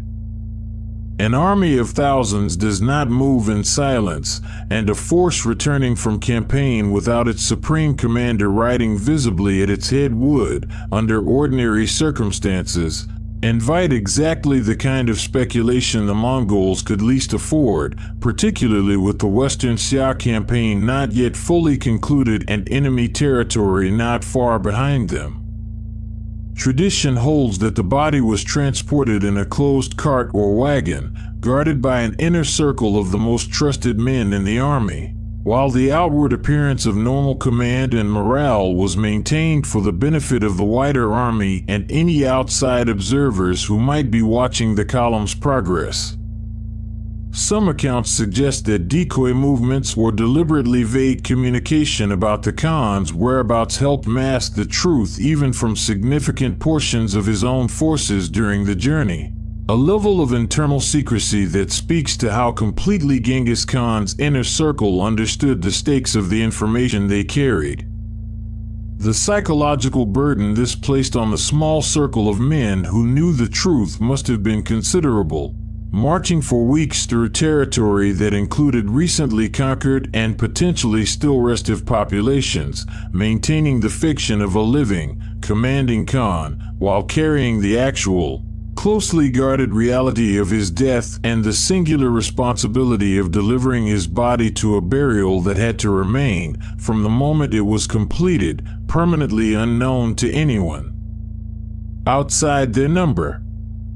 Whatever exact route the procession took, and the specific sources disagree on many of its particulars, the broader outcome is beyond serious dispute. The secret held across the full length of the journey, exactly as it would go on holding for the 8 centuries that followed. This same discipline, absolute compartmentalization of a piece of information whose exposure could have destabilized an empire still consolidating its succession, offers a revealing parallel to the concealment of the burial site itself. Both required the same underlying capacity, the willingness and the organizational means to enforce total secrecy among a group of people, sustained not by any single dramatic act, but by the same rigorous discipline that had built Genghis Khan's armies into the most effective military force of their age in the first place. Mongol tradition held that a Khan's burial site should remain unmarked and undisclosed, a practice rooted, most historians believe, in genuine spiritual beliefs about disturbing the dead, combined with entirely practical concerns about desecration by rivals or looting by anyone who might locate so powerful a grave. For an ordinary chieftain, this custom might have been maintained through simple discretion. For Genghis Khan, apparently, something far more elaborate was undertaken. The most widely repeated legends describe extraordinary measures taken to erase every trace of the burial's location. One tradition holds that the funeral procession killed anyone and anything it encountered along the route back to the burial site, travelers, herders, even livestock, to prevent word of the destination reaching anyone outside the innermost circle.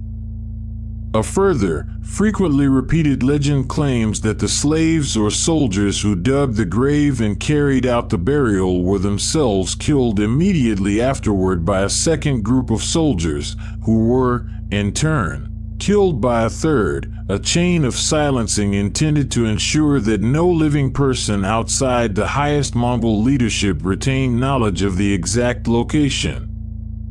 Other versions of the tradition describe a river being deliberately diverted to flow directly over the burial site, or a great herd of horses driven back and forth across the ground afterward until every trace of disturbed earth had been trampled flat and indistinguishable from the surrounding steppe.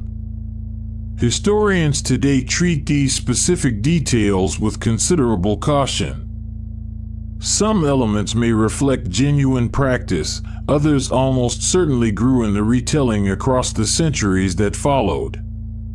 What is much better attested, across multiple independent chronicles, is the basic outcome regardless of the precise method. The location was, deliberately and successfully, made unrecoverable, even to the Mongols' own later rulers, several of whom, according to later Mongol tradition, reportedly attempted their own searches for the grave of the man who had founded their dynasty and came away with nothing more than their ancestor had intended them to find.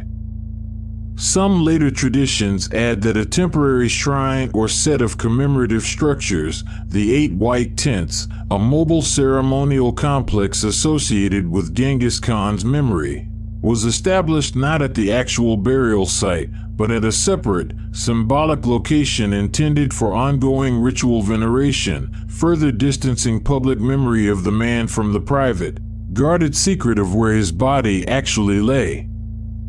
This distinction, between a place to remember him and the place his body rested, may itself have been part of the same deliberate design. To appreciate how unusual Genghis Khan's concealed burial truly was, it helps to set it against the much older burial traditions of the Eurasian steppe that preceded him by well over 1,000 years. Long before the rise of the Mongols, steppe peoples such as the Scythians had buried their elite dead beneath enormous earthen mounds called kurgans, structures deliberately built to be visible from great distances across the open grassland, often accompanied by grave goods, sacrificed horses, and, in some documented cases, sacrificed attendants intended to serve the deceased in whatever afterlife their beliefs described. Far from concealing these burials, steppe societies for centuries had done precisely the opposite, marking them as permanently and visibly as the available technology allowed. Genghis Khan's own burial inverted this entire tradition. Rather than a visible monument proclaiming status to all who saw it, his grave was designed from the outset to be indistinguishable from the surrounding steppe to anyone who did not already know its exact location. A choice that historians studying Mongol religious practice attribute to a genuine and evolving shift in steppe spiritual belief, one that had come, by the 13th century, to regard the disturbance of a powerful person's remains as a source of danger rather than an opportunity for honor. This shift was not absolute even within Mongol practice itself. Ordinary Mongols of lesser rank were often still buried according to older customs involving specific rituals and, in some cases, marked locations known to their immediate family and clan. It was specifically the burial of the Supreme Khan that called for the most extreme and thorough concealment the Mongols were capable of arranging. Later Mongol Khans, including several of Genghis Khan's own direct descendants, were reportedly buried according to broadly similar principles of concealment, suggesting the practice became something closer to established dynastic custom rather than a singular, unrepeated response to one extraordinary ruler's death. None of these later royal graves have been definitively located either. The steppe's earlier empires offer a further point of comparison. The Xiongnu Confederation, a powerful nomadic state that dominated much of the same Mongolian steppe more than 1,000 years before Genghis Khan's birth, and whose conflicts with Han Dynasty China eventually contributed to the construction of the Great Wall's early sections, buried at least some of their own elite dead in substantial underground chambers at sites such as Noyen-Yul, chambers that, while less conspicuous from a distance than a Scythian kurgan, were still marked and known well. Enough to their own society to be organized, furnished, and revisited. Genghis Khan's burial went further than even this intermediate steppe tradition, aiming not merely for restrained rather than monumental marking, but for the total erasure of any marking or record whatsoever. A more extreme position on a spectrum of steppe burial practice that had, across 2,000 years, moved gradually and unevenly from full visibility toward increasing discretion. Genghis Khan's death, like that of many powerful rulers before and after him, created an immediate and dangerous question: who would rule the empire he had built? Unlike the Ottoman fratricide law that would emerge on the far side of Asia 3 centuries later, Mongol succession custom offered no single automatic mechanism. The matter had to be settled by a Kurultai, a great council of Mongol nobility and military commanders, convened to select and formally confirm the new Great Khan from among eligible candidates.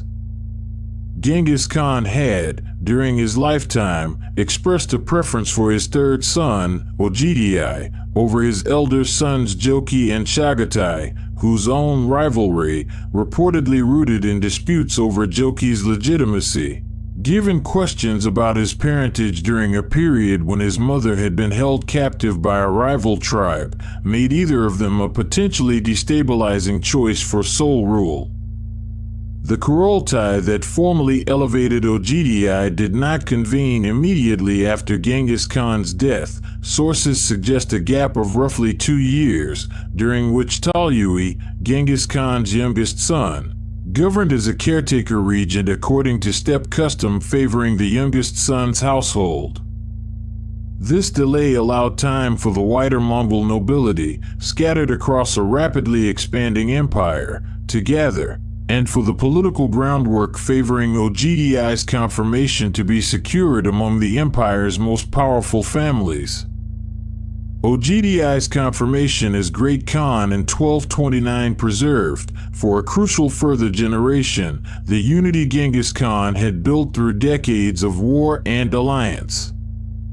Under his rule, the Mongol Empire continued its expansion, completing the conquest of the Jin dynasty in northern China and launching the campaigns into Europe that would carry Mongol horsemen as far as Hungary and the outskirts of Vienna.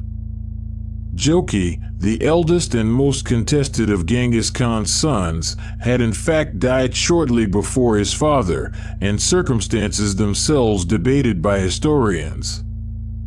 Chucai's line would nonetheless inherit and expand the westernmost portion of the empire, the territory that would eventually become known to history as the Golden Horde, ruling over Russia and the Pontic steppe for centuries after the rest of the Mongol Empire had fractured and faded. Whatever tensions simmered among his sons and grandsons in the years that followed, the empire itself did not collapse at Genghis Khan's death the way many great conquest states have collapsed at the death of their founders. Whether this reflects the strength of the institutions he built, the loyalty he had cultivated among his commanders, or simply good fortune in the timing of Ogdi's confirmation, remains a matter historians continue to weigh against one another. One of Ogdi's most lasting personal contributions to the empire his father founded was the establishment of a proper capital, a fixed seat of Mongol authority at Karakorum, on the Orkhon River in central Mongolia, begun around 1235. For a people whose entire way of life had, within living memory, revolved around seasonal movement rather than permanent settlement, the decision to build a genuine capital city marked a significant evolution in how Mongol rulers understood the empire they now governed.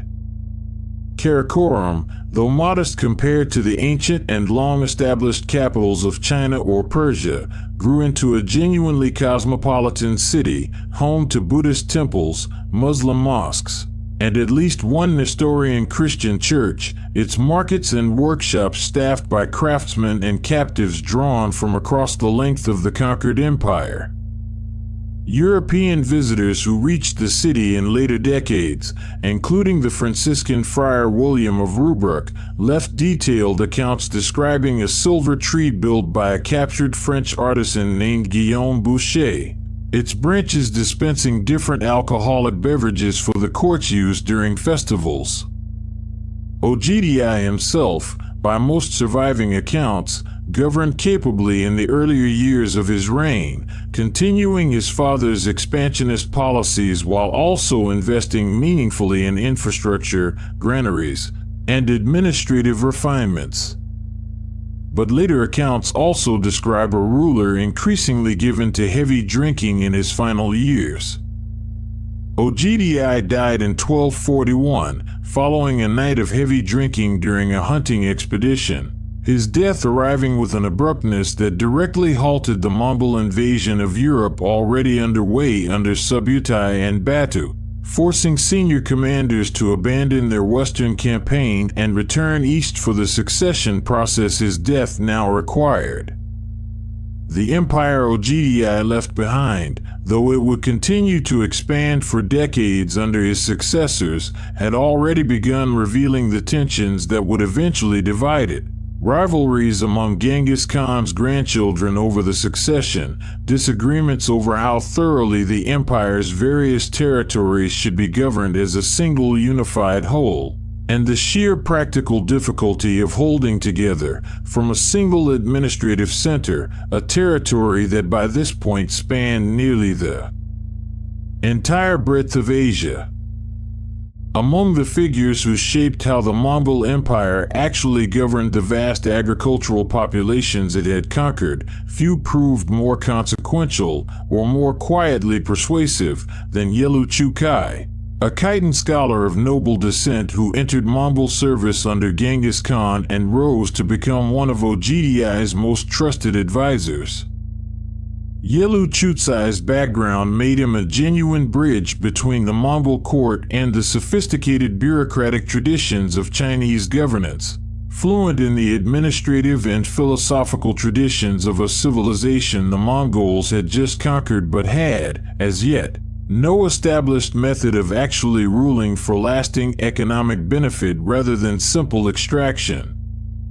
His most celebrated intervention, preserved across multiple chronicles, concerned a debate at the Mongol court over the fate of conquered agricultural land in northern China.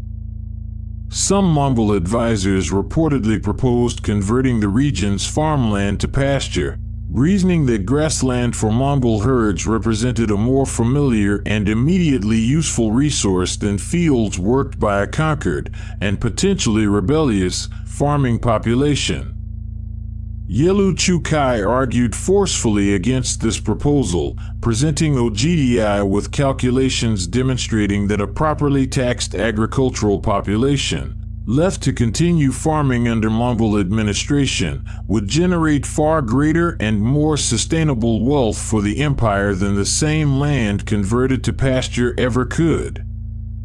OGDI, according to the surviving accounts, was persuaded, and the policy of preserving rather than displacing conquered agricultural populations across northern China became a lasting feature of Mongol administration in the region, credited by several historians with saving an enormous number of lives that a wholesale conversion of farmland to pasture would otherwise have cost through displacement and famine.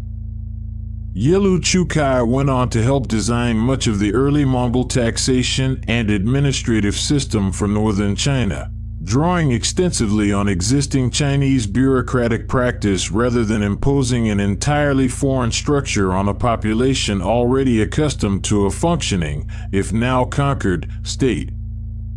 Yelü Chucai's career illustrates a broader pattern in how the Mongol Empire, whatever the brutality of its conquests, managed to govern such an enormous and culturally varied territory afterward, by recruiting and genuinely empowering capable administrators from among the very peoples it had conquered, rather than insisting that Mongol methods of rule, suited to the steppe, be applied uniformly to civilizations whose economies and social structures required an entirely different kind of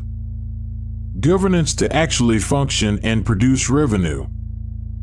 Under OGDI's eventual successors, his son Gaiuk, briefly, and then his nephew Monk, and finally Monk's brother Kublai, the Mongol Empire reached its greatest territorial extent, stretching from the Sea of Japan to the borders of Central Europe and the Middle East, the largest contiguous empire in human history, a record that stands unbroken to this day. Kublai Khan, Genghis Khan's grandson, would eventually complete the conquest of southern China and found the Yuan dynasty, ruling from a magnificent new capital and presiding over an empire that hosted foreign travelers, merchants, and administrators from across the known world, among them the Venetian merchant Marco Polo, whose later accounts of Kublai's court would introduce European readers to a vision of Mongol wealth and sophistication that many at the time found almost impossible to believe. But an empire spanning so vast a territory, governed across such enormous distances even with the Yam relay system's genuine efficiency, proved ultimately too large for any single authority to hold together indefinitely. Over the decades following Monk's death in 1259, the unified Mongol Empire gradually divided into four principal khanates, each descended from a different branch of Genghis Khan's family. The Yuan dynasty in China and Mongolia under Kublai's line, the Ilkhanate in Persia and the Middle East, founded by Kublai's brother Hulagu, the Chagatai Khanate across Central Asia, descended from Genghis Khan's second son, and the Golden Horde in Russia and the Pontic Steppe, descended from Jochi. These successor khanates continued to rule vast territories for generations, in some cases for centuries, but they increasingly acted as independent, and at times openly rival, states rather than the single unified empire Genghis Khan had forged. The Golden Horde would dominate Russian politics for over 2 centuries. The Ilkhanate, ruling over Persia, would eventually convert to Islam within a few generations of its Mongol founding. Its rulers gradually absorbed into the cultural and religious world of the peoples they had originally conquered. By the time these successor states themselves began to fade, centuries after Genghis Khan's death, his bloodline had spread across an extraordinary portion of Eurasia's ruling families. Yet through all of this vast, sprawling, centuries-long legacy, the one place that mattered most to his own memory, the ground where his body actually rested, remained exactly as hidden as it had been on the day of his burial. The Mongol Empire's expansion did not end with Genghis Khan's own generation, and one campaign in particular, waged decades after his death by his grandson Hulagu, demonstrates just how far the war-making machine he built would continue to reshape the world long after its founder had passed into legend. In the 1250s, Hulagu led a Mongol army into Persia and the Middle East with 2 principal targets, the Nizari Ismailis, a secretive Shia sect whose fortress at Alamut and network of mountain strongholds across Persia had, for over a century and a half, terrorized regional rulers through a program of targeted political assassination carried out by operatives Western chroniclers came to know as the Hashishin, a name that would eventually enter European languages as the root of the word assassin. Itself, and the Abbasid Caliphate in Baghdad, the nominal spiritual center of Sunni Islam and heir to 5 centuries of continuous rule from what had once been the wealthiest city in the world. The campaign against the Ismaili strongholds, beginning in 1256, succeeded where centuries of regional rulers had failed, systematically reducing fortress after fortress, including Alamut itself, through the same combination of siege engineering and overwhelming force that had already dismantled Khwarezm a generation earlier. The fall of Alamut effectively ended the Nizari Ismaili state as an independent political power, a feat that earned Hulagu genuine gratitude from surrounding Sunni Muslim rulers who had lived for generations under the shadow of Ismaili assassination campaigns. That goodwill evaporated almost immediately with what followed. In 1258, Hulagu's forces besieged and sacked Baghdad itself, ending the Abbasid Caliphate after more than 500 years of continuous rule and inflicting a level of destruction that later Muslim historians would remember as one of the greatest catastrophes in the history of Islamic civilization. Libraries containing centuries of accumulated scholarship destroyed, irrigation systems that had sustained Mesopotamian agriculture for millennia deliberately ruined, and the last Abbasid caliph himself killed, according to tradition, in a manner intended to avoid directly spilling royal blood, echoing, on the far side of the Mongol Empire, the same reluctance to shed royal blood by conventional means that would later appear, in an entirely different cultural context, in Ottoman practice centuries afterward. The fall of Baghdad marked, in the eyes of many contemporary and later Muslim scholars, a civilizational rupture from which the Islamic world's political and intellectual center of gravity never fully recovered in the same form, a devastation frequently invoked in the same breath as the earlier destruction of Khwarezm as evidence of the singular scale of harm Mongol conquest had visited upon the Islamic world across 2 separate generations of the same expanding dynasty. It stands as a final, stark illustration of how thoroughly the war machine Genghis Khan built continued to reshape entire civilizations for decades after the man himself had been laid, in total secrecy, into ground that would keep his own resting place hidden long after Baghdad's ashes had cooled. Nearly everything modern readers know about Genghis Khan's life, death and burial comes filtered through a small number of surviving written sources, each shaped by its own author's perspective, patronage, and distance from the events it describes. The secret history of the Mongols stands as the single most important of these sources, an internal Mongol chronicle composed, most scholars believe, within a few decades of Genghis Khan's death, originally in a script now lost to us, surviving today only through later Chinese transliterations that themselves required centuries of painstaking modern scholarly reconstruction to properly translate and interpret. A second crucial source comes from outside the Mongol world entirely, Rashid al-Din, a Persian statesman and historian working generations later under the patronage of the Ilkhanate, who compiled an enormous universal history drawing on Mongol oral tradition, earlier written sources now lost, and direct testimony from Mongol nobility of his own era. Writing under Mongol patronage himself, Rashid al-Din's account carries its own biases, but its scope and detail make it indispensable for reconstructing the broader sweep of Mongol history beyond what the more narrowly focused secret history covers. A third significant strand of evidence comes from the chroniclers of conquered civilizations themselves, Chinese court historians, Persian and Central Asian Muslim scholars writing in the aftermath of the Khwarezmian catastrophe, and later European travelers such as John of Plano Carpini and William of Rubruck, each bringing their own cultural assumptions, grievances, and occasional exaggerations to their accounts of a people many of them had genuine reason to fear or resent. It is this patchwork of sources, incomplete and sometimes contradictory, sympathetic in places and hostile in others, that makes the story of Genghis Khan's death and burial simultaneously so well attested in its broad outline and so genuinely uncertain in its specific details. The historical record can tell you, with real confidence, that he died, that his death was concealed, and that his grave was made deliberately unrecoverable.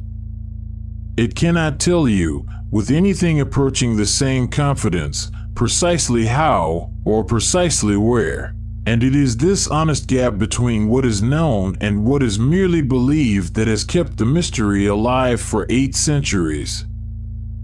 No single verdict on Genghis Khan has ever satisfied everyone who has told his story, and the divide runs, broadly, along lines shaped by which side of his conquests a given tradition's ancestors happened to stand on. Across much of the Islamic world and the settled civilizations his armies devastated, chronicles written in the generations after his death remember him overwhelmingly as a catastrophe, a byword for sudden and near total destruction visited on cities that had, in many cases, stood for centuries as centers of learning, trade, and culture before Mongol armies reduced them to rubble and ash within a matter of weeks. In Mongolia itself, by contrast, Genghis Khan's memory has followed an almost entirely different arc, one that intensified rather than faded across the 20th century. During the decades of Soviet-aligned rule over Mongolia, open veneration of Genghis Khan was actively discouraged by a government wary of nationalist sentiment competing with socialist ideology. Since Mongolia's transition away from that system in the early 1990s, that suppression is reversed dramatically, with Genghis Khan re-emerging as the central unifying figure of modern Mongolian national identity. His image appearing on currency and in an enormous stainless steel equestrian statue erected on the steppe east of the capital, visible for miles across the same grassland tradition holds he once rode across as a young man building the alliances that would carry him to power. Reconciling these two faces of the same historical figure, annihilating destroyer to one tradition, unifying national founder to another, is less a matter of determining which perspective is correct than of recognizing that both capture something genuinely true about a life that combined extraordinary administrative innovation and genuine religious, tolerance with campaigns of destruction on a scale that few conquerors in recorded history have matched.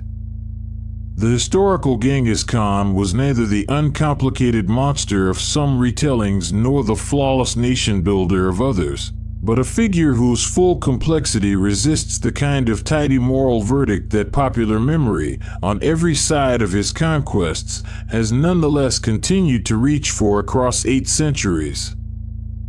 In the centuries since 1227, the search for Genghis Khan's tomb has drawn treasure hunters, scholars, and entire state-sponsored expeditions, none of which has produced a confirmed discovery.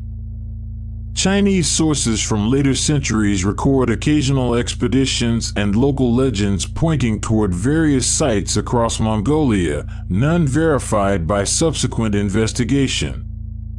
In the 20th century, Soviet and Mongolian teams conducted archaeological surveys across regions associated with Genghis Khan's homeland, constrained both by the region's difficult terrain and, for much of the Soviet period, by political sensitivities around excavating a site of such profound national significance to Mongolian identity. Mongolia's own modern government has, at various points, restricted or discouraged excavation attempts near the Kinship Mountains, the broad region most traditions associated with the burial, encompassing the sacred mountain of Burkhan Khaldun. One of the more ambitious modern efforts, a joint Japanese and Mongolian archaeological project conducted across the 1990s, surveyed extensive sections of the Kinship region using ground-penetrating equipment and careful archival research into surviving Mongolian oral tradition, identifying several sites of genuine historical interest without ever confirming a connection to Genghis Khan's own burial. Local reaction to the excavation, reportedly including concerns among some Mongolians about disturbing a site of such spiritual significance, contributed to the eventual scaling back of the project. Modern searches have increasingly turned to non-invasive technology rather than direct excavation, satellite imagery analysis, ground-penetrating radar, and, in one widely publicized effort in the early 21st century, a crowdsourced project inviting members of the public to review high-resolution satellite photographs for unusual surface patterns across thousands of square miles of Mongolian steppe. These efforts have identified numerous sites of archaeological interest across the region, some containing genuine ancient burials, but none confirmed as Genghis Khan's own resting place. Burkhan Khaldun itself, the sacred mountain where tradition holds Genghis Khan hid as a young man from pursuing enemies and later prayed for guidance, was inscribed as a UNESCO World Heritage Site in 2015, recognized explicitly for its outstanding association with his life and legacy, an official acknowledgement of the mountain's significance that stops carefully short of claiming to know precisely where, within its slopes and surrounding valleys, his body might actually lie. Some historians and Mongolian scholars have questioned whether the tomb, if it survives at all after 8 centuries of erosion, flooding, and shifting terrain, would even be identifiable as such today.